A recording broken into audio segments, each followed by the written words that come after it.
Hello students, welcome to the Excellence IS Academy. I am Rashmi and let us analyze Monday's Hindu newspaper analysis, and these are the various topics that is important for your prelims and for your mains also. Helicopter has been crashed and it has killed already 7 members when they were along the Chardham route. ಈ ಒಂದು ಚಾರ್ಧಾಮ್ ಯಾತ್ರೆಯನ್ನ ಮಾಡುವಾಗ ಏನು ಅಂತಂದ್ರೆ there was a crash of this helicopter, and also see here regarding this ಏನು ಅಂತಂದ್ರೆ we have seen the civil aviation ಏನು ಅಂತಂದ್ರೆ fail ಆಗ್ತಾ ಇದೆ. we have seen on June 12th ಏನು ಅಂತಂದ್ರೆ ಏನು ಅಂತಂದ್ರೆ ಈ ಏರೋಪ್ಲೇನ್ ಕ್ರಾಶ್ ಆಯ್ತು and recently helicopter has been crashed. ಏನಕ್ಕೆ ಈ ತರ ಆಗ್ತದೆ and what is the cause of it, what is the failure in these ಅಂತ ಹೇಳಿ let us analyze. The helicopter crash kills 7 long Chardham route. Firstly we should know regarding UPSC ಅಂತ ಬಂದಾಗ ಚಾರ್ಧಮ್ route ಅಂದ್ರೆ ಏನು ಅಂತ ಹೇಳಿ ತಿಳ್ಕೊಳ್ಬೇಕಾಗ್ತದೆ. and along with that the DGCA ಅಂದ್ರೆ ಏನು, and also the FIR has been filed against this chopper company also. ಈಗ ಒಂದು private chopper agency ಇದು, and there was FIR has been filed regarding this. and firstly ಏನು ಅಂತಂದ್ರೆ this is not important much for your exam, but you should know the Chardham route. Chardham route ಅಂದ್ರೆ ಏನು ಅಂತ ಹೇಳಿ ತಿಳ್ಕೊಳ್ಬೇಕು. And in editorial same regarding DGCA ಆಗಿರ್ಲಿ and also civil aviation ಬಗ್ಗೆ they have given, and let us analyse in detail in the editorial part. Firstly we should know what is Chardham route. For the Hindu pilgrimage, these are the temples that are located in the 4 directions. ಯಾವುದು? Badrinath is in north, Puri is in east, West ನಲ್ಲಿ ದ್ವಾರಕಾ ಇದೆ, Dwarka temple that is Dwarkadhish temple ಅಂತ ಹೇಳಿ, and in south we are having the Ramanatha Swami temple. These are the 4 temples that included at the Chardham pilgrimage ಯಾರಾದ್ರೂ ಮಾಡ್ಬೇಕಂತ ಅನ್ಕೊಂಡವ್ರಿಗೆ there is a scheme by the government of India. Along with that it will give the connectivity for pilgrimages also. ಏನು ಅಂತಂದ್ರೆ ಒಂದು route ಕೊಡ್ತದೆ ಅದು for visiting these temples. First ಏನಂದ್ರೆ Badrinath temple ಇದೆ ಉತ್ತರಾಖಂಡ್ ನಲ್ಲಿ ಇದೆ, and also Jagannatha temple that is in Puri Odisha ನಲ್ಲಿ ಇದೆ, and also Dwarkadhish temple that is in Gujarat. And see all these three temples that shrines the god Vishnu, ಅದ ವಿಷ್ಣು ರಿಲೇಟೆಡ್ ಗಾಡ್ ಗಳಿಗೆ ಇದು ಸಂಬಂಧಪಟ್ಟಿದ್ದು. ಇನ್ನ ಸದರ್ನ್ ಅಲ್ಲಿ ಬಂದ್ರೆ this shrine, this Ramnath Swami that is related to the shrine of the Shiva. ಇದು ಶಿವನ ದೇವಾಲಯ. Regarding we have seen the Chardham route, and let us analyze the next topic, that is we are seeing that Iran is also already attacking the Israel as well, counter attack again. Israel is also attacking, and regarding this ಏನು ಅಂತಂದ್ರೆ you should know what is the conflict behind this, and conflict ಏನಿದೆ ಅಂತ ಹೇಳಿ ನೋಡ್ಬೇಕಾಗ್ತದೆ. and let us see in further days ನಲ್ಲಿ, ಯಾಕಂದ್ರೆ already ಇವಾಗ ನೋಡಿ Pakistan is supporting the Israel. okay, let me show you here. Pakistan, what it is doing, Pakistan is already, Pakistan Prime Minister, he is in support for whom, Iran ಗ ಅಥವಾ Israel ಗ ಅಂತ ಹೇಳಿ ನೋಡ್ಬೇಕಾಗ್ತದೆ. ಇವಾಗ ಏನಾಗ್ತದೆ ಅಂದ್ರೆ ಪಾಕಿಸ್ತಾನ ಆಗಿರ್ಲಿ and also the America, the USA ಆಗಿರ್ಲಿ, they are supporting for the Iran. ಹೌದಾ, ಇರಾನ್ಗೆ ಸಪೋರ್ಟ್ ಮಾಡ್ತಾ ಇದ್ದಾರೆ. It is for the Iran. Pakistan is also supporting for the Iran, and also US is also supporting for the Iran. But here they are against the Israel. Israel ವಿರುದ್ಧವಾಗಿದ್ದಾರೆ. And the Trump has announced to have the peace talks between the Israel and also the Iran. Iran ಮತ್ತೆ Israel ಮಧ್ಯೆ ಏನಂದ್ರೆ piece talk ಮೂಲಕ ನೀವು war ನ end ಮಾಡಿ ಅಂತ ಹೇಳಿ he is also pressurizing for the Israel as well. Israel ಹೇಳ್ತಾ ಇದ್ದಾರೆ, and now it is in support for the Iran as well now. And India stands diplomatic and it is neutral in this matter. ಏನು ಅಂದ್ರೆ neutral ಆಗಿ ಇರ್ಬೇಕಾಗ್ತದೆ. Why? Because we are having good relationship with the Iran, and also we are having the good relationship with the Israel also. ಏನಕ್ಕೆ ಅಂದ್ರೆ we are importing some of the defense weapons from the Israel as well, and also we are just borrowing some of the technology regarding the agriculture sector as well. Iran jothe éniದೆ, we are having the Chabar port there for trading purpose for the Middle East countries and for the Europe countries ಗೆ ಅಂತ ಹೇಳಿ ನಾವು ಚಾಬಾರ್ port ಅನ್ನ we have established in Iran. ನಾವು ಎರಡಕ್ಕೂ ಕೂಡ ಏನು ಅಂತಂದ್ರೆ we are standing neutral here. We can't support for one nation. That is why what is the stand and what is the relationship of India with the Iran and India with the Israel ಅನ್ನೋದು you should know regarding that.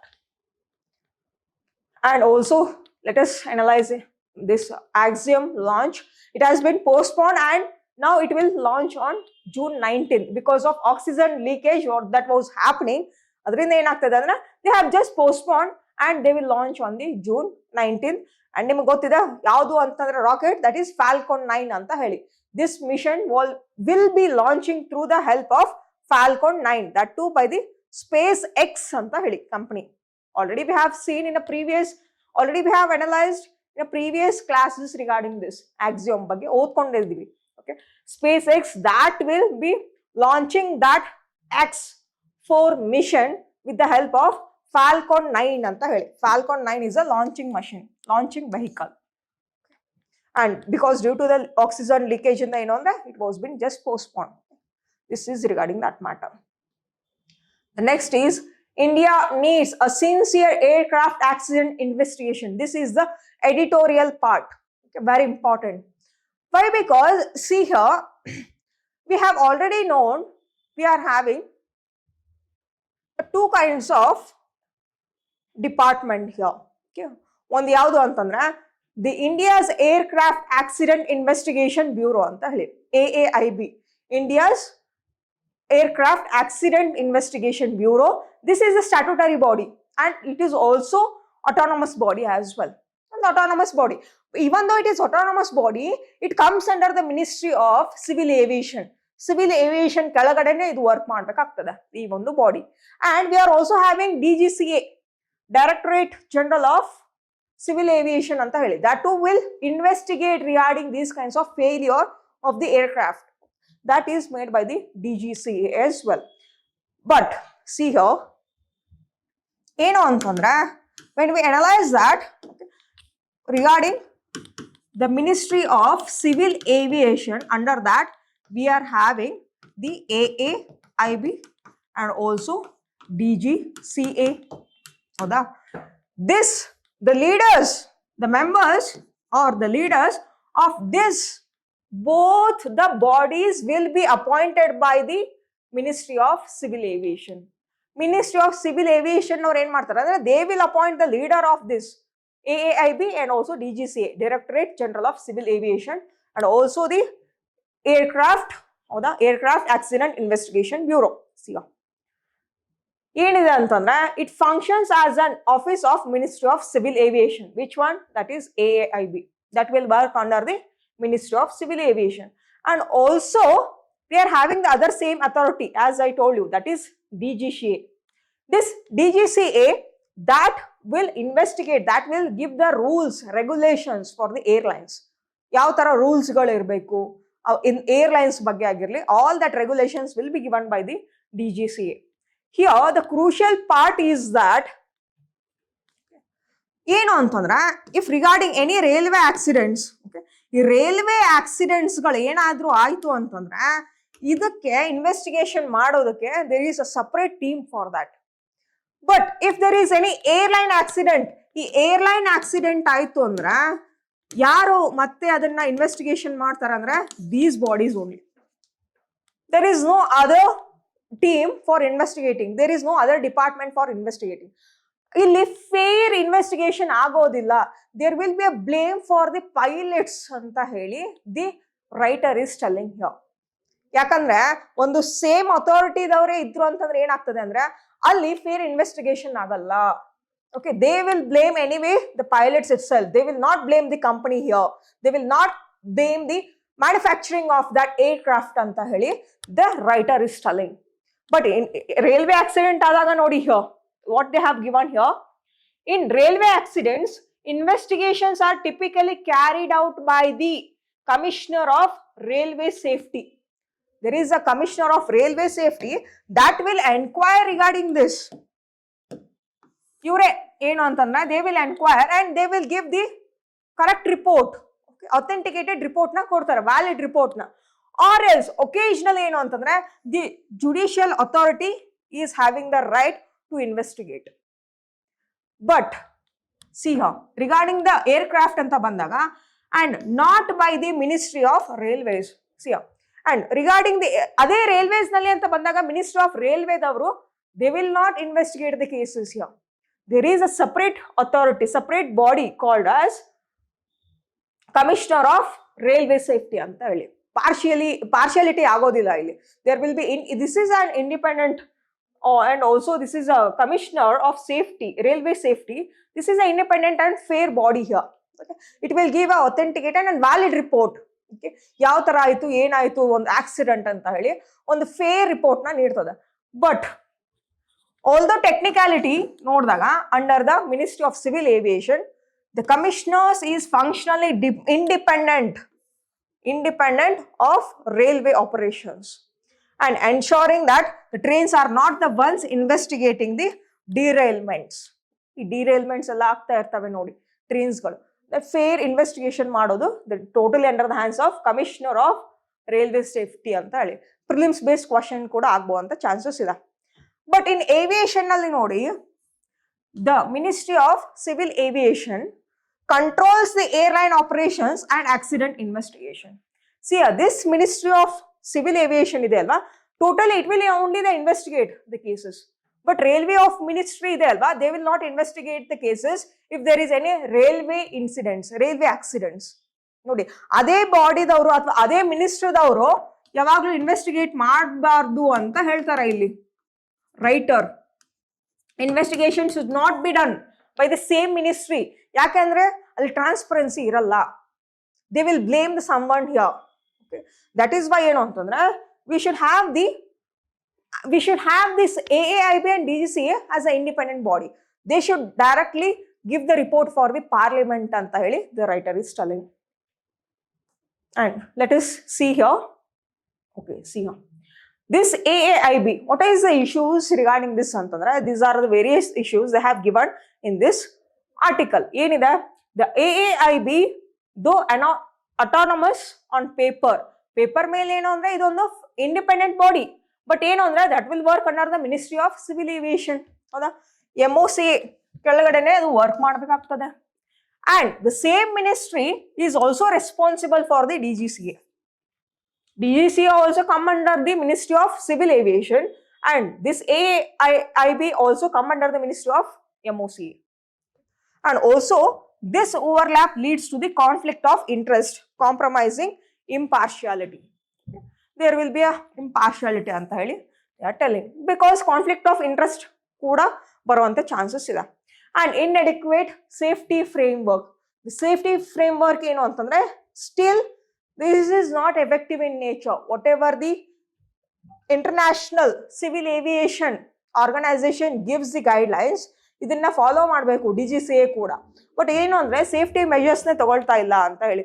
And recent incidents ನ ನೋಡ್ತಾ ಇದೀವಿ, helicopter crash ಆಗಿರ್ಬೋದು and also regarding the IndiGo flight issues ಗಳಾಗಿರ್ಬೋದು and also recent June 12th ಅನ್ನೋ ಕೂಡ ಏನು ಅಂತಂದ್ರೆ ಏರ್ಕ್ರಾಫ್ಟ್ ಕ್ರಾಶ್ ಆಯಿತು. ದಟ್ ಇನ್ಸಿಡೆಂಟ್ಸ್ ಆಲ್ ರಿಪೀಟ್, ಇದೆಲ್ಲವೂ ಕೂಡ ಏನು ಅಂದ್ರೆ ಫ್ರೀಕ್ವೆಂಟ್ ಆಗಿ ಆಗ್ತಾ ಇರುವಂತ ಇನ್ಸಿಡೆಂಟ್ಸ್ಗಳೇ. ಹೌದಾ? That is why we should have the safety measures ಅಂತ ಕೂಡ ಹೇಳ್ತಾರೆ. And see, regarding the third one is that firefighting mentality. The system reacts only after failures rather than pre-attempting risk. ಯಾವಾಗ ಫೇಲ್ ಆದ್ಮೇಲೆ ಏನು ಅಂದ್ರೆ ಬ್ಲೇಮ್ ಮಾಡ್ಲಿಕ್ಕೆ ಮಾಡಬಾರ್ದು.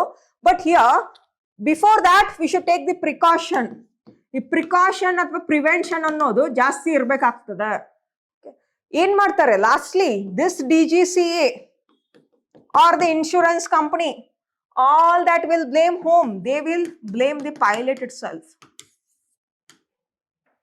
Because even though private companies gal nodi, when they are having like Indigo agirbodu or the Boeing agirbodu, they are having the thousand lakhs of the investment here. Investment ಇಂಡಿಯಾದಲ್ಲಿ investment ಮಾಡಬೇಕು ಅಂತಂದ್ರೆ these big companies, they don't wanted to take the blame in their name.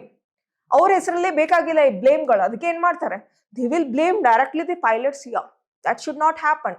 Technical issues ಇದ್ದಿದೆಯಲ್ಲಿ aeroplane ನಲ್ಲಿ, technical issues ಇದ್ದಿದೆಯಲ್ಲಿ ಹೆಲಿಕಾಪ್ಟರ್ಗಳಲ್ಲಿ.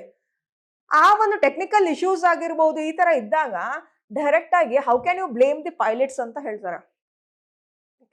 If the planes are very good in like travelling ನಲ್ಲಿ ಆಗಿರ್ಬೋದು, very good in technicality ಅಲ್ಲಿ ಆಗಿರ್ಬೋದು, if it is there, then why will the pilots will get these kinds of accidents ಅಂತ ಹೇಳಿ. This is the question. And the next is, okay, regarding the case study anta bandaga, there was a SAIT committee. This SAIT committee given a report in 1997. A SAIT committee ಅವರು ಏನು ಕೊಟ್ಟಿದ್ರು ಅಂತಂದ್ರೆ, he has given some of the guidelines or he has given some of the rules as well.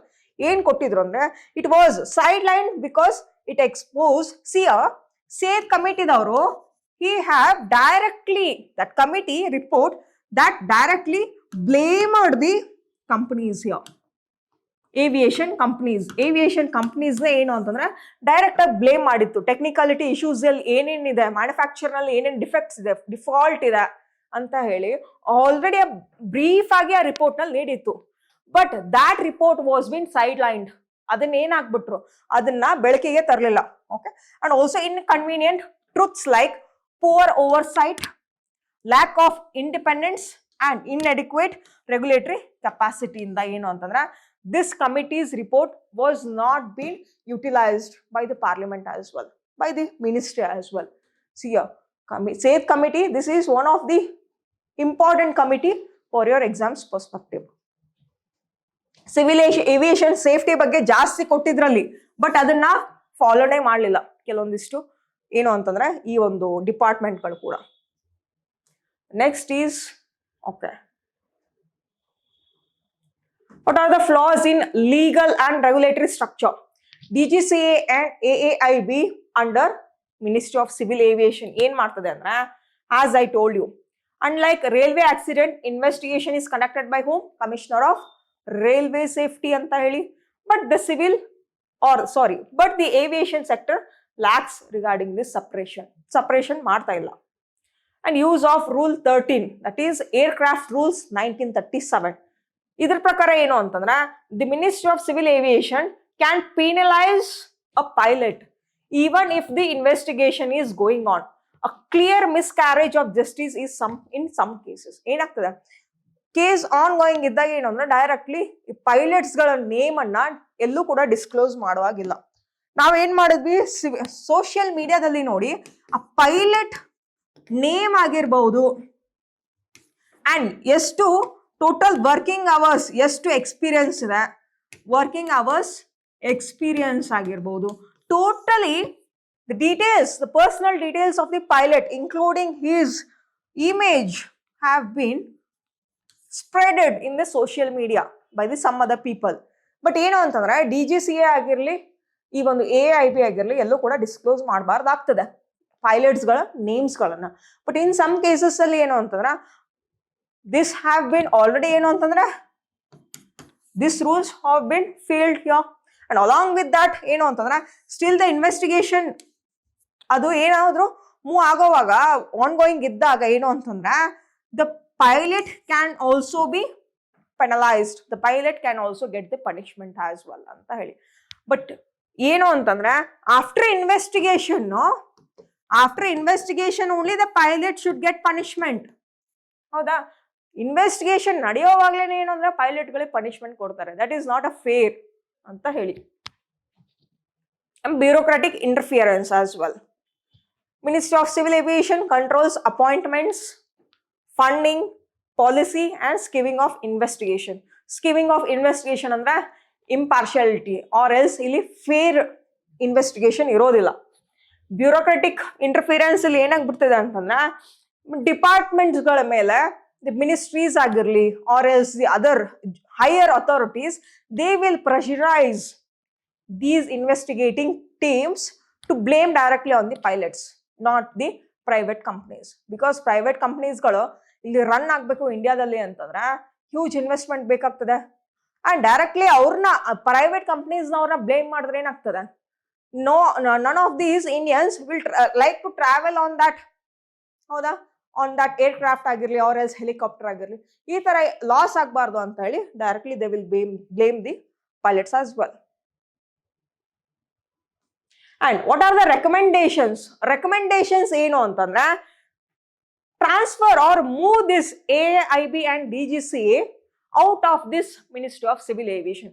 Civil aviation ಇಂದ ಇವನ್ನ ಬೇರ್ಪಡಿಸಿ ಈ ಒಂದು departments ಗಳನ್ನ ಅಂತ ಹೇಳ್ತಾರೆ. And make them as a truly independent body. And next create the parliamentary oversight structure or independent statutory board. And legal safeguards ನ ನೋಡಿ, here amend rule 13 of aircraft rules. ಅಲ್ಲೇನಿತ್ತು, ರೂಲ್ಸ್ 13 ಪ್ರಕಾರ they can penalise, they can punish the pilots ಅಂತ ಇತ್ತು. ಇಲ್ಲಿ ನೋಡಿ ಏನ್ ಕೊಟ್ಟಿದ್ದಾರೆ ಅಂದ್ರೆ we should prevent this premature blame, as we are now most of them they are blaming the pilots issue. ಅಂದ್ರೆ ಪೈಲಟ್ ಏನು ಅಂತಂದ್ರೆ ಕರೆಕ್ಟ್ ಆಗಿ ಒಂದು ಮೆಷರ್ ನ ತಗೊಳ್ಳಿಲ್ಲ, that's why this is a huge crash ಆಯ್ತು ಅಂತ ಹೇಳಿ they are blaming. And protect the professionals from penal action unless gross negligence is proven. ಏನಾದ್ರೂ ಈ ಪೈಲಟ್ಗಳು ನೆಗ್ಲಿಜೆನ್ಸ್ ಇಂದ ಆ ಒಂದು ಆಕ್ಸಿಡೆಂಟ್ ಆಯ್ತು ಅಂತಂದ್ರೆ ಮಾತ್ರ ಏನ್ ಮಾಡ್ಬೇಕು, we should penalise them, we should punish them. Unless and until the case is going on, if there is no negligence of the pilot, if there is any technical issue, trust already ನೋಡಿ ನನ್ನೇನೆ ಏನು ಅಂತಂದ್ರೆ they have given the report, ಒಂದು black box ಇಂದ ಏನು ಅಂತಂದ್ರೆ ಒಂದು preliminary report ಕೂಡ ಬಿಡುಗಡೆ ಆಯ್ತು. ಏನು ಅಂತಂದ್ರೆ ಮೇಡೆ ಅಂತ ಹೇಳಿ ಆ ಪೈಲಟ್ ಕೂಡ ಹೇಳಿದ್ರು, along with that no thrust no power ಅಂತ ಹೇಳಿ ಆಲ್ರೆಡಿ ಅದೊಂದು ಕಾಲ್ ನಲ್ಲಿ ಕಮ್ಯುನಿಕೇಶನ್ ಮಾಡುವಾಗ ಕೂಡ ಒಂದು ಬಂತು. And there was no evidence to blame the pilot here because there was truly it is a technical issue ಅಂತಾನೆ ಹೇಳಿ. when it was taken the take off ಆದ್ಮೇಲೆ ಏನು ಅಂತಂದ್ರೆ ಇನ್ನು ಅಪ್ಲಿಫ್ಟ್ ಮಾಡ್ಬೇಕಲ್ವಾ, ಅಪ್ಲಿಫ್ಟ್ಮೆಂಟ್ ಆಗ್ಬೇಕು ಅಂತಂದ್ರೆ ಅದಕ್ಕೇನು ಅಂತಂದ್ರೆ ಅಲ್ಲಿ ಥ್ರಸ್ಟ್ ಏನಾಗ್ಲಿಲ್ಲ ಅಂದ್ರೆ ಇಟ್ ಡಿಡಂಟ್ ಹೆಲ್ಪ್, ಆ ಪವರ್ ಕೂಡ ಹೆಲ್ಪ್ ಮಾಡ್ಲಿಲ್ಲ, ಟಾರ್ಕ್ ಕೂಡ. See, that is why this kind of issue will be there. Technical glitch ಇರೋದ್ರಿಂದಾನೆ ಏನು ಅಂದ್ರೆ ಪೈಲಟ್ಸ್ ಮೇಲೆ ಏನು ಅಂದ್ರೆ ಬ್ಲೇಮ್ ಕೂಡ ತಗೊಳ್ಳೋದು ಜಾಸ್ತಿ ಆಗ್ತಾ ಇದೆ. We should not prove that kind ಅಂತ ಹೇಳಿ. And also transparent, blame free culture, as I told you.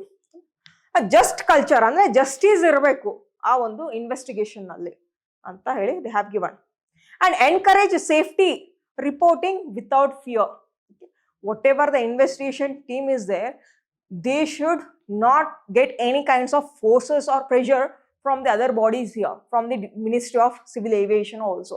Without fear ಇಂದ ಒಂದು ಫೇರ್ ಆಗಿ ಇನ್ವೆಸ್ಟಿಗೇಷನ್ ಮಾಡಬೇಕು ಅಂತ ಹೇಳಿ. And there should be independent ombudsman ಅಂತ ಹೇಳಿ, ಸಹಾಯ ನಿರ್ವಾಹಕರು ಇವರು. And and ombudsman must review and validate accident investigation. Leadership and also the vision. We should have the courage to speak the truth to power. These are all the recommendations they have given in that article. This is the totally article and you can just go through that. And the next is, why have special economic zones rules been relaxed? Special economic zone ಅಂದ್ರೆ ಏನು ಅಂತ ಹೇಳಿ ಗೊತ್ತಾಗಬೇಕಾಗ್ತದೆ. See, the special economic zone ಅಂದ್ರೆ these are the territories that is already established within the country. ಅದಾ within the country ಒಳಗಡೆ ಕೆಲವೊಂದಿಷ್ಟು territories ಗಳನ್ನ ಏನು ಅಂದ್ರೆ ಎಸ್ಟಾಬ್ಲಿಷ್ ಮಾಡಿರ್ತೀವಿ.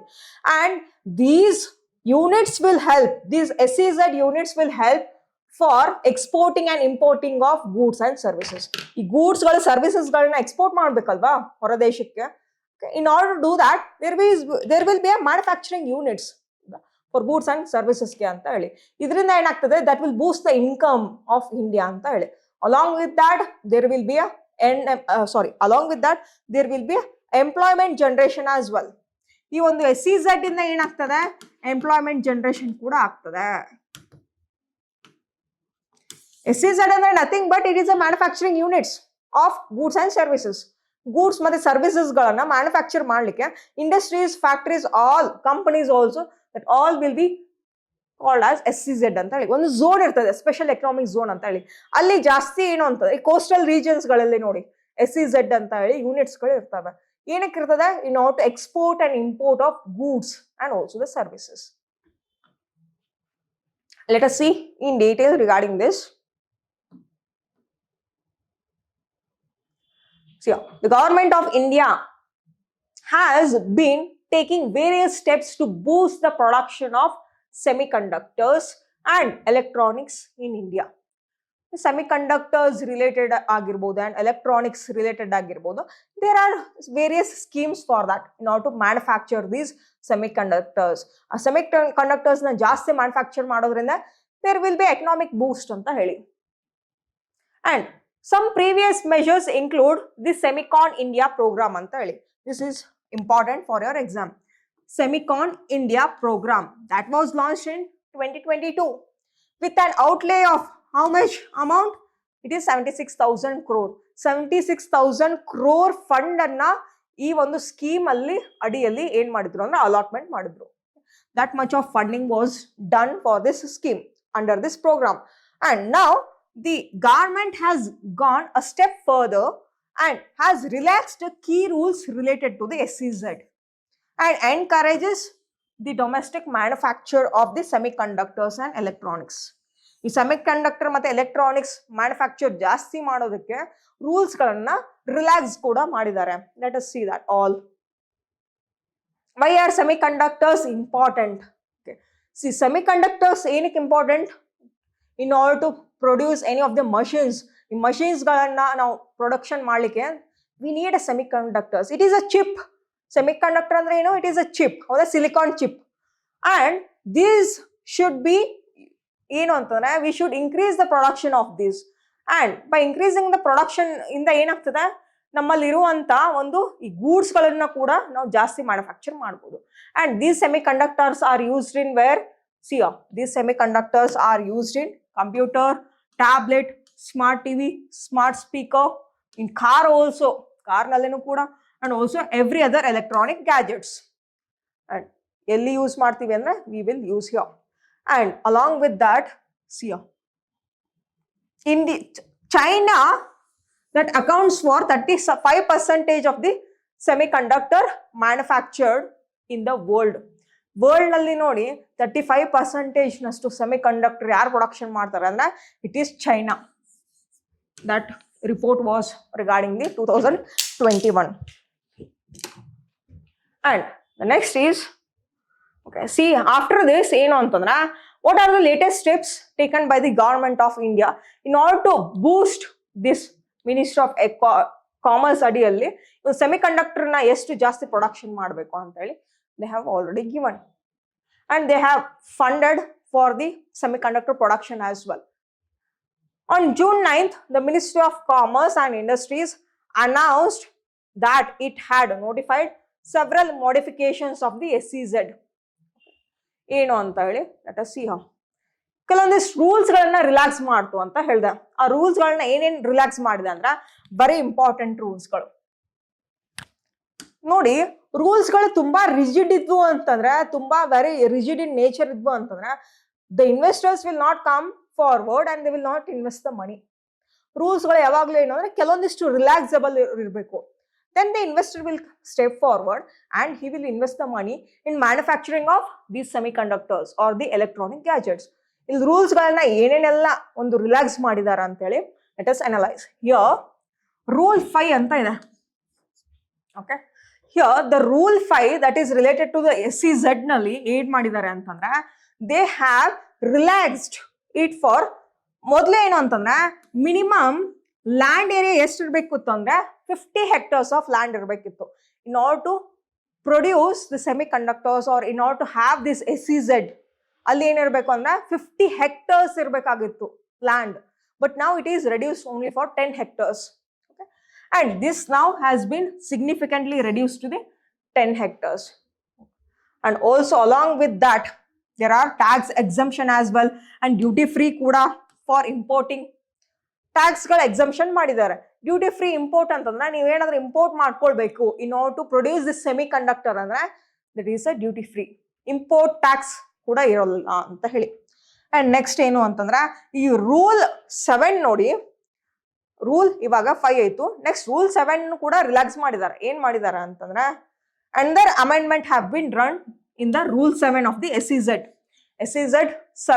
7th ರೂಲ್ ಏನ್ ಮಾಡಿದ್ದಾರೆ ಅಂತಂದ್ರೆ now allows the board of approval for SEZ to relax the condition that had required SEZ land to be encumbrance free ಅಂತ ಹೇಳಿ. ಎನ್ಕಂಬ್ರೆನ್ಸ್ ಫ್ರೀ ಅಂದ್ರೆ ಮುಂಚೆ ಏನಾದ್ರು ಆ SEZ ಲ್ಯಾಂಡ್ ಇತ್ತು ಅಲ್ವಾ, ಈ SEZ ಲ್ಯಾಂಡ್ ಏನು ಅಂದ್ರೆ ಇಲ್ಲಿ ಡಿಸ್ಪ್ಯೂಟ್ ಇರಬಾರ್ದು, ಲ್ಯಾಂಡ್ ಡಿಸ್ಪ್ಯೂಟ್ ಇರಬಾರ್ದು ಅಂತೇಳಿ ಮುಂಚಿನ ರೂಲ್ಸ್ ನಲ್ಲಿ ಹೇಳ್ತಿತ್ತು. ಇವಾಗಿನ ಹೊಸ ರೂಲ್ಸ್ ಆಫ್ಟರ್ ದ ಅಮೆಂಡ್ಮೆಂಟ್ ಏನ್ ಹೇಳ್ತದೆ ಅಂದ್ರೆ if there is any land dispute also you can just establish the SEZ ಅಂತ ಹೇಳಿ ಸೆಮಿ ಕಂಡಕ್ಟರ್ ಪ್ರೊಡಕ್ಷನ್ ಮಾಡೋದಕ್ಕೆ. ಏನು ಅಂತಂದ್ರೆ ಯೂಶಲಿ ಏನು ಅಂತಂದ್ರೆ ಈ ಲ್ಯಾಂಡ್ ಡಿಸ್ಪ್ಯೂಟ್ಸ್ ಗಳು ಇದ್ದೇ ಇರ್ತದೆ ಯೂಶಲಿ. ಬಟ್ ಮುಂಚೆ ಏನಿತ್ತು ಲ್ಯಾಂಡ್ ಡಿಸ್ಪ್ಯೂಟ್ಸ್ ಗಳು ಇರದೇ ಇರುವಂತ ಒಂದು ಲ್ಯಾಂಡ್ ನಲ್ಲಿ ಮಾತ್ರ SEZ ನ ಎಸ್ಟಾಬ್ಲಿಷ್ ಮಾಡ್ತಿದ್ರು. ಬಟ್ ನಾವು ಏನು ಅಂದ್ರೆ ದೇ ಹ್ಯಾವ್ ಎನ್ಕಂಬ್ರೆನ್ಸ್ ಫ್ರೀ ಅಂತ ಅಂದ್ರೆ ರಿಲ್ಯಾಕ್ಸ್ ಕೂಡ ಮಾಡಿದ್ದಾರೆ. Land is deemed to be encumbrance free if does not have any legal claims or liens or charges against it and when clear title of ownership. ಇವಾಗ ಏನು ಅಂತಂದ್ರೆ ಈ ಒಂದು ಲ್ಯಾಂಡ್ ಡಿಸ್ಪ್ಯೂಟ್ ಏನು ಅಂತಂದ್ರೆ that should not be with the government of India. Government of ಇಂಡಿಯಾದವ್ರದ್ದು land acquire ಮಾಡಿರಬಾರ್ದು ಇವರು. That land should be there is any legal disputes, minor legal dispute ಇದ್ರೂ ಕೂಡ the can establish the SEZ ಅಂತ ಹೇಳಿ. That is what they have given here. And the next is along with that ಏನು ಅಂತಂದ್ರೆ what are the impacts ಅಂತ ಹೇಳಿ. What has been the impact, positive ನಲ್ಲಿ ಏನಿದೆ ಇಂಪ್ಯಾಕ್ಟ್ ಅಂತಂದ್ರೆ already the SEZ have already been approved with the total investment of 13,100 crore. 13,100 crore ನ investment ಕೂಡ ಮಾಡಿದೆ. ಅದು ಎಲ್ಲಿ ಮಾಡಿದೆ ಅಂತ ಹೇಳಿ ವಿಲ್ ಸಿ ಇನ್ 2 places. ಏನು ಅಂದ್ರೆ ಇನ್ವೆಸ್ಟ್ಮೆಂಟ್ಗೆ ಒಂದು ಹೂಡಿಕೆಯನ್ನು ಕೂಡ ಮಾಡಿದೆ. ವಿಚ್ ಆರ್ ದೋಸ್ ಅಂತಂದ್ರೆ the Micron Semiconductor Technology of India that is established in the Sanand ಅಂತ ಹೇಳಿ, ಎಲ್ಲಿ ಗುಜರಾತ್ ನಲ್ಲಿದೆ. ಸಣ್ಣಂದ್ ಅಂತ ಹೇಳಿ ಗುಜರಾತ್ ನಲ್ಲಿ. ಅಲ್ಲಿ ಏನು ಅಂತಂದ್ರೆ 13,100 crore ನ ಫಂಡಿಂಗ್ ಮಾಡಿದ್ದಾರೆ, ಇನ್ವೆಸ್ಟ್ಮೆಂಟ್ ಕೂಡ ಮಾಡಿದ್ದಾರೆ in Gujarat for manufacturing of what, for manufacturing of semi conductors. And they have invested around about 13,000 crore here. 13,000 crore ಅಷ್ಟು ಇನ್ವೆಸ್ಟ್ಮೆಂಟ್ ಮಾಡಿದ್ದಾರೆ ಗುಜರಾತ್ ನಲ್ಲಿ ಇರುವಂತ ಸಣ್ಣಂದಲ್ಲಿ. ಅಂಡ್ ನೆಕ್ಸ್ಟ್ ನಮ್ಮ ಕರ್ನಾಟಕದಲ್ಲಿ ಅಂತ ಬಂದಾಗ ಈ ಹುಬ್ಬಳ್ಳಿ ಡ್ಯೂರೇಬಲ್ ಗೂಡ್ಸ್ ಕ್ಲಸ್ಟರ್ ಅಂತ ಇಲ್ಲ, it is a part of Aequs group ಅಂತ ಹೇಳಿ. Aequs group it is a private company, private group. ಅಲ್ಲಿನೂ ಏನು ಅಂದ್ರೆ 100 crores have been invested there. ಹುಬ್ಬಳ್ಳಿಯಲ್ಲಿ ಇರುವಂತ ಧಾರವಾಡದಲ್ಲಿ. Okay, components regarding the manufacturing of electronic components that is in Dharwad. Okay, Hubballi nalli ಏನು ಅಂತಂದ್ರೆ they have just invested around about 100 crores. And also Micron plant used to be 37.64 hectares of area and aqueous Hubballi ಇದೆ ಅಲ್ವಾ, that is around about 11.55 hectares of land that is utilized as a SEZ. Okay. This is a mains question ಇದು regarding SEZ, special economic zone. Okay. What is the improvement in that? Okay. How it will help for boosting of India's economy anta bandaga you can just write down this. How many SEZ are there in India recently where the investment have been done? Ondu Gujarat, ondu Hubballi. That all you can write. The next is what are the flue gases desulfurization units? Flue gases andre eno, ee desulfurization andre eno anta heli we should know firstly. Flue gases andre eno, here flue gases andre flue gases. See here, the flue gases means it is a component, it is a combination of the carbon dioxide, sulfur dioxide and also the nitrous oxide. These gases have been produced or released by burning the fossil fuel. The fossil fuel anna ನೀವು burn ಮಾಡೋದ್ರಿಂದ these kinds of gases will be produced, and that is the toxic gases, poisonous gases ಇವೆಲ್ಲವೂ ಕೂಡ. that will harm the respiratory organs of the humans. That will lead to the global warming as well. That will lead to the acid rain as well. Let us see in detail. One thermal power plant idu. This is the thermal power plant. Let us see how many thermal power plants are there in India and which are the kinds of gases it is produced. Already I have told you. Okay. Let us analyze in detail. See here, ಏನು ಅಂತಂದ್ರ this PSA, that is Principal Scientific Advisor ಅಂತ ಹೇಳಿ, ಅಜಯ್ ಸೂದ್ ಅವ್ರು ಏನ್ ಮಾಡಿದ್ದಾರೆ ಅಂದ್ರೆ he has recommended some of the policies regarding the flue gas desulfurization ಅಂತ ಹೇಳಿ. ಫ್ಲೂ ಗ್ಯಾಸ್ ಡಿಸಲ್ಫರೈಸೇಷನ್, ಸಲ್ಫರ್ನ ಪ್ರೊಡ್ಯೂಸ್ ಮಾಡಿರ್ತದೆ ಅಲ್ವಾ SO2 ಇಲ್ಲಿ, ಅದನ್ನ ಕಡಿಮೆ ಮಾಡೋದಕ್ಕೆ ಏನೇನೆಲ್ಲ ಒಂದು ಮೆಷರ್ಸ್ ನ ತಗೊಳ್ಬೇಕು ಅಂತ ಹೇಳಿ. Desulfurization units should be used or should be established in all the thermal power plants. Thermal power plants, ಎಲ್ಲೆಲ್ಲಿ ಥರ್ಮಲ್ ಪವರ್ ಪ್ಲಾಂಟ್ಸ್ ಗಳು ಇರ್ತದೆ ಅಲ್ವಾ, ಅಲ್ಲೆಲ್ಲವೂ ಕೂಡ ಈ ಒಂದು ಫ್ಲೂ ಗ್ಯಾಸ್ ಡಿಸಲ್ಫರೈಸೇಷನ್ ಯೂನಿಟ್ಸ್ ಗಳನ್ನ ಎಸ್ಟಾಬ್ಲಿಷ್ ಮಾಡಲೇಬೇಕು ಕಂಪಲ್ಸರಿ ಅಂತ ಹೇಳಿ ಮುಂಚಿನ ರೆಕಮೆಂಡೇಶನ್ ಅಲ್ಲಿ ಕೊಟ್ಟಿದ್ರು. ಬಟ್ ಗವರ್ಮೆಂಟ್ ಆಫ್ ಇಂಡಿಯಾದವರು ಏನೇನೆಲ್ಲ ಮೆಜರ್ಸ್ ಇವಾಗ ತಗೊಂಡಿದ್ದಾರೆ ಅಂತ ಹೇಳಿ let us analyse. What is this FGD unit? Flue gas desulphurisation ಅಂದ್ರೆ ಏನು? The flue gas is emitted by the byproduct of combustion of fossil fuel. As I told you, fossil fuel ಯಾವುದು? Coal.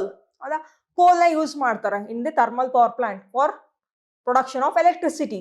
ಅಲ್ಲ, coal is used as a fuel for boiling the water. As let us see, yeah. Thermal power plant ಯಾವ ತರ work ಮಾಡ್ತದೆ?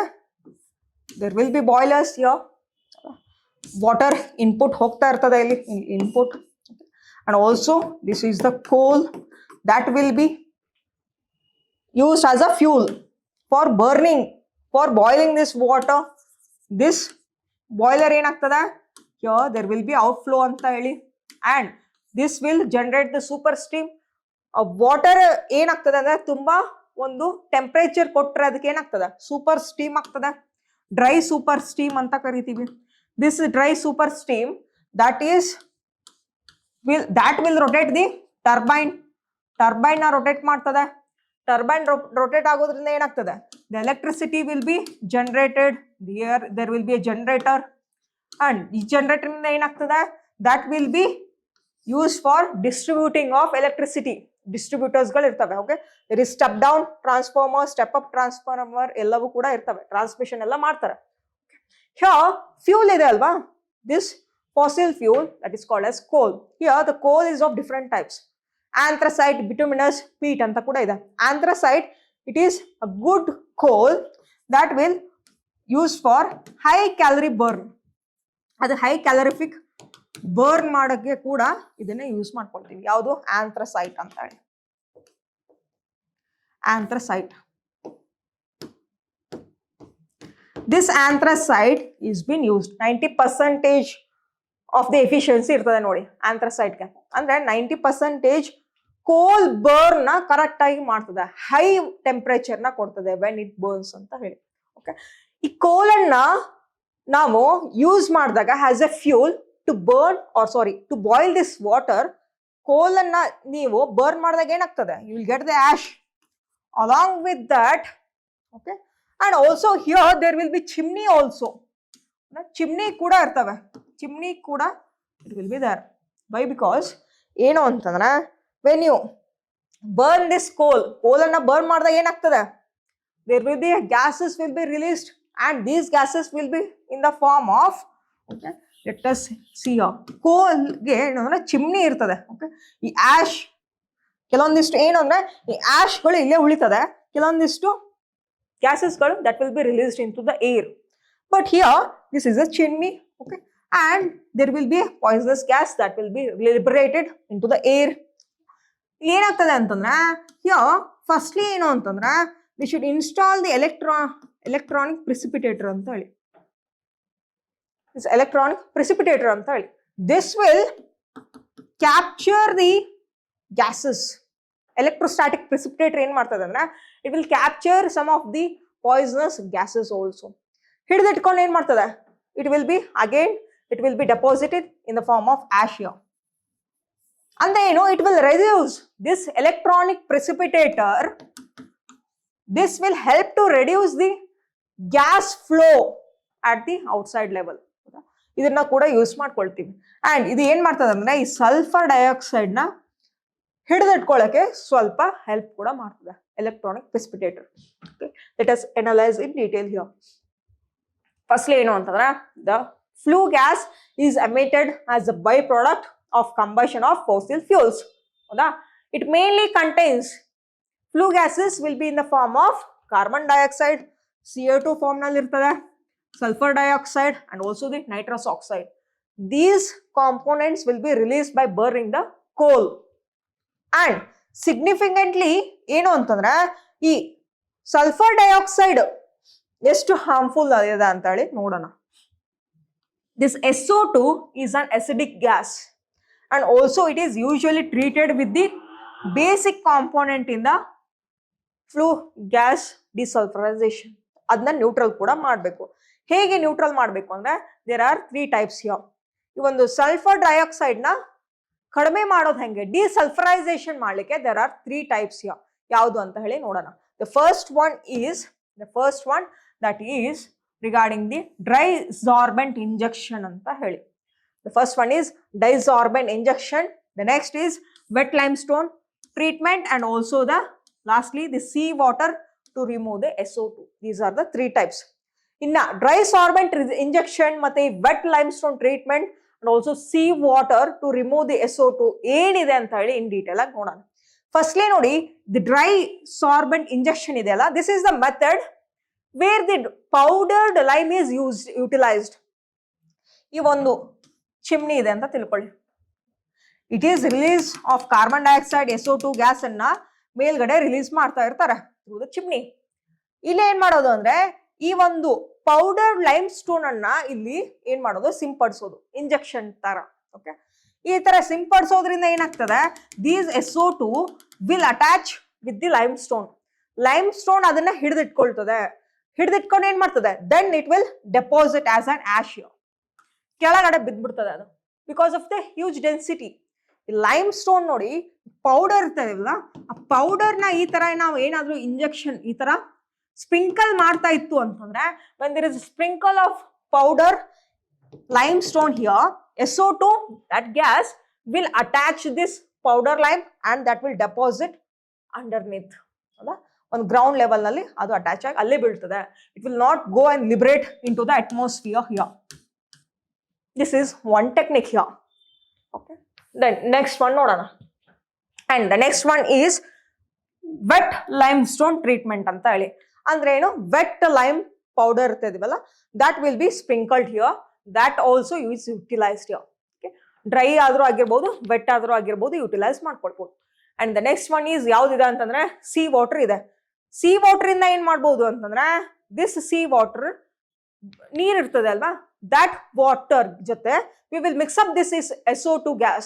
Okay, and we will, with the help of the other process, we will again ಏನ್ ಮಾಡ್ತೀವಿ ಅಂದ್ರೆ again we will release that water by filtering that, and again it will be released into the sea ಅಂತ ಹೇಳಿ they have given here. Sea water first absorbs SO2 from the flue gas, and then the water is treated to make it suitable to be discharged back to the sea. C ಇಂದ ಏನ್ ಮಾಡ್ತೀವಿ, input ಆಗಿ we will bring that water, and SO2 will be combined with that water, and again with the help of treatment ಮೂಲಕ ಮತ್ತೆ ಅದನ್ನ release ಮಾಡೋದು ಸಿಗೆ. This is what. And the next is why SO2 emissions are bad ಅಂತಂದ್ರೆ, see this sulfur dioxide, that gas will increase the global warming, and also it will cause the respiratory problems for the humans also. That is why it is very toxic gas. And along with that, ಏನು ಅಂದ್ರೆ now what is the status of these flue gas desulfurization ಅಂತಂದ್ರೆ 2015 ನಲ್ಲಿ ministry of environment ಅವ್ರು ಏನ್ ಹೇಳಿದ್ರು ಅಂದ್ರೆ, they have given some of the guidelines and rules that all the thermal power plants should establish this FGD. Okay, flue gas desulphurisation units ಗಳನ್ನ ಎಲ್ಲ 537 thermal power ಪ್ಲಾಂಟ್ಗಳಲ್ಲಿ ಅದನ್ನ install ಮಾಡಿ ಅಂತ ಹೇಳಿದ್ರು. There are 537 thermal power plants in India, and that all the thermal power plants should install this FGD anta heli needidru. Why? Because in order to reduce this sulfur dioxide emissions anta heli.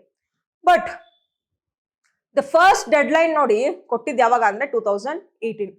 2015 ನಲ್ಲಿ guidelines ನ ಕೊಟ್ಟರು. 2018 ಅನ್ನೋಷ್ಟರಲ್ಲಿ ಏನು ಅಂತಂದ್ರೆ ಎಲ್ಲರೂ ಕೂಡ ಎಲ್ಲಾ ಒಂದು thermal power plant ನಲ್ಲಿ ಕೂಡ ಇದು ಇನ್ಸ್ಟಾಲ್ ಆಗಿರ್ಬೇಕು FGD ಅಂತ ಹೇಳಿದ್ರು. ಬಟ್ ಏನ್ ಮಾಡಿದ್ರು, again it was bin postponed and the deadline was been again compliance and it was been pushed to 2027, 28, 29 ವರೆಗೂ. ಬಟ್ ರೀಸೆಂಟ್ಲಿ ನೋಡಿ 2024 ಒಂದು ರಿಪೋರ್ಟ್ ಡೇಟಾನ ನೀಡ್ತು. ಅದರ ಪ್ರಕಾರ out of 537 thermal power plant ಅಲ್ಲಿ only 39 thermal power plants have been installed with the FGD. ಒಂದು flue gas desulphurisation units ಗಳಿದೆ ಅಲ್ವಾ, in order to reduce this SO2 ಬರೀ 39 ಥರ್ಮಲ್ ಪವರ್ ಪ್ಲಾಂಟ್ ನಲ್ಲಿ ಮಾತ್ರ ಯೂಸ್ ಮಾಡಿದ್ರು. ವೈ? ಬಿಕಾಸ್ ಅಂತಂದ್ರೆ ಏನಕ್ಕೆ ಇದನ್ನ ಎಲ್ಲಾ ಥರ್ಮಲ್ ಪವರ್ ಪ್ಲಾಂಟ್ಸ್ ಗಳಲ್ಲೂ ಇದನ್ನ ಇನ್ಸ್ಟಾಲ್ ಮಾಡ್ಲಿಲ್ಲ ಅಂದ್ರೆ there is one reason here. ಆ ರೀಸನ್ ಏನು ಅಂತಂದ್ರೆ ಫಾರ್ ಎವ್ರಿ ವೈ? ಬಿಕಾಸ್ ಎಲ್ಲಾ ಥರ್ಮಲ್ ಪವರ್ ಪ್ಲಾಂಟ್ ಗಳಲ್ಲೂ ಏನಕ್ಕೆ ಇದನ್ನ ಇನ್ಸ್ಟಾಲ್ ಮಾಡಲಿಲ್ಲ ಅಂದ್ರೆ because this FGD cost very huge, it is very expensive. ಎಷ್ಟಿದೆ? ನೀವೇನಾದ್ರೂ 1 ಮೆಗಾವ್ಯಾಟ್ ಒಂದು ಪ್ರೊಡಕ್ಷನ್ ಮಾಡ್ತಾ ಇದ್ದೀರಾ ಅಂದ್ರೆ ರೌಂಡ್ ಅಬೌಟ್ 1.2 crore ಅಷ್ಟು ಖರ್ಚಾಗುತ್ತೆ. ಏನಾದ್ರೂ ಆ thermal power plant 500 megawatt production ಮಾಡ್ತದೆ ಅಂತಂದ್ರೆ ಇಲ್ಲಿ ರೌಂಡ್ ಅಬೌಟ್ 550 crore ವರೆಗೂ ಅಷ್ಟು ಇನ್ಸ್ಟಾಲೇಷನ್ ಕಾಸ್ಟ್ ಆಗ್ತದೆ. Okay, it will cost round about 550 ಅಂದ್ರೆ 550 crore ಅಷ್ಟು ಇನ್ಸ್ಟಾಲೇಷನ್ ಕಾಸ್ಟ್ ಆಗ್ತದೆ only to install this flue gas reduction desulphurisation. ತುಂಬಾ ಕಾಸ್ಟ್ಲಿ ಇದು. Okay, this flue gas desulphurisation unit ಇದೆ ಅಲ್ವಾ, ವೆರಿ ಕಾಸ್ಟ್ಲಿ ಇನ್ ನೇಚರ್. ಬರೀ 1 ಮೆಗಾವ್ಯಾಟ್ ಪ್ರೊಡಕ್ಷನ್ ಮಾಡ್ಲಿಕ್ಕೆ 1.2 crore rupees ಬೇಕಾಗ್ತದೆ ಅಂತ ಹೇಳಿ. ಅಂಡ್ ನಮ್ಮಲ್ಲಿ ಎಷ್ಟಿದೆ, ಇಂಡಿಯಾಸ್ ಇನ್ಸ್ಟಾಲ್ ಟೋಟಲ್ ಕೆಪಾಸಿಟಿ ಎಷ್ಟಿದೆ ಅಂದ್ರೆ ಥರ್ಮಲ್ ಪವರ್ ಪ್ಲಾಂಟ್ ಎಷ್ಟು ಪ್ರೊಡಕ್ಷನ್ ಮಾಡ್ತಾ ಇದೆ, ಎಷ್ಟು ಮೆಗಾವಾಟ್ ಪ್ರೊಡಕ್ಷನ್ ಮಾಡ್ತಾ ಇದೆ ಅಂದ್ರೆ round about 2,19,338 megawatt has been produced. ಅಂದ್ರೆ it is around about 46% of the country's total electricity installed capacity. That's why ಏನು ಅಂತಂದ್ರೆ ಇಲ್ಲಿ ತುಂಬಾ ಪ್ರೊಡಕ್ಷನ್ ಜಾಸ್ತಿ ಆಗ್ತಿರೋದು. ಅಂದ್ರೆ ಈ ಒಂದು ಎಲೆಕ್ಟ್ರಿಸಿಟಿ ಪ್ರೊಡಕ್ಷನ್ ನೀವು ಹೆಂಗೆ ಇನ್ಕ್ರೀಸ್ ಮಾಡ್ತಾ ಹೋಗ್ತೀರಾ ಹಂಗೆ ಒಂದು FGD ಯೂನಿಟ್ಸ್ ಗಳನ್ನ ಕೂಡ ಜಾಸ್ತಿ ಇನ್ಸ್ಟಾಲೇಷನ್ ಮಾಡ್ಬೇಕಾಗ್ತದೆ. And because of the expensive in nature, that is why ಎಲ್ಲಾ ಕಡೆಗಳಲ್ಲೂ ಈ ಒಂದು FGD ನ ಇನ್ಸ್ಟಾಲ್ ಮಾಡಲಿಲ್ಲ. And in order to install these additional expenses of 97,000 crore ಬೇಕಾಗ್ತದೆ ಅಂತ ಹೇಳಿ. And that is a huge amount. That is why ಇವಾಗ ಏನ್ ಮಾಡಿದಾರೆ ಅಂದ್ರೆ they have given that, the ministry have given that FGD ನ ಏನು ಅಂತಂದ್ರೆ ಕಂಪಲ್ಸರಿ ಮಾಡಿದ್ರಲ್ವಾ, ಆ ಒಂದು ಗೈಡ್ಲೈನ್ಸ್ ನ ಇವಾಗ ಟೇಕ್ ಬ್ಯಾಕ್ ಮಾಡಿದ್ದಾರೆ. ಓಕೆ, ನಾವು ಏನು ಅಂತಂದ್ರೆ it is not compulsory to install the FGD ಅಂತ ಹೇಳಿ. ಅಂಡ್ ಅಲ್ಟರ್ನೇಟಿವ್ ಆಗಿ ಏನ್ ತಗೊಂಡ್ ಬರ್ಬೇಕು FGDಗೆ ಅಂತ ಹೇಳಿ the author have been told. Expert ಏನ್ ಹೇಳಿದ್ದಾರೆ ಅಂದ್ರೆ according to the experts there is no alternative to the FGDs itself to remove the SO2 that is released from the burning of coal. Alternative ಏನಾದ್ರೂ solution ಇದೆನಾ FGDಗೆ ಅಂತ ಹೇಳಿದ್ರೆ there is no alternative for that. Okay, and there is a urgent need to have the compliant without dealing the further. ಏನಾದ್ರೂ ಕೆಲವೊಂದಿಷ್ಟು measures ನ ತಗೊಳ್ಳೇಬೇಕು in order to reduce this SO2 ಅಂತ ಹೇಳಿ. Because PM 2.5 ಅಷ್ಟು ಏನಂದ್ರೆ it will also lead for the air pollution as well. Air quality ನೋಡಿ ಡೆಲ್ಲಿನಲ್ಲಿ, specially ಡೆಲ್ಲಿನಲ್ಲಿ ಅಂತ ಬಂದಾಗ air quality that contribution is PM 2.5 ಇನ್ ಡೆಲ್ಲಿ. ಅಂದ್ರೆ ಇಷ್ಟು ಏನು ಅಂದ್ರೆ ಥರ್ಮಲ್ ಪವರ್ ಪ್ಲಾಂಟ್ಗಳು ಆ ಒಂದು ಏರ್ ಪೊಲ್ಯೂಷನ್ ಅಲ್ಲಿ ಇಷ್ಟು ಏನು ಅಂತಂದ್ರೆ ಗ್ಯಾಸಸ್ ನ ರಿಲೀಸ್ ಮಾಡ್ತಾ ಇದೆ ಅಂತ ಹೇಳಿ.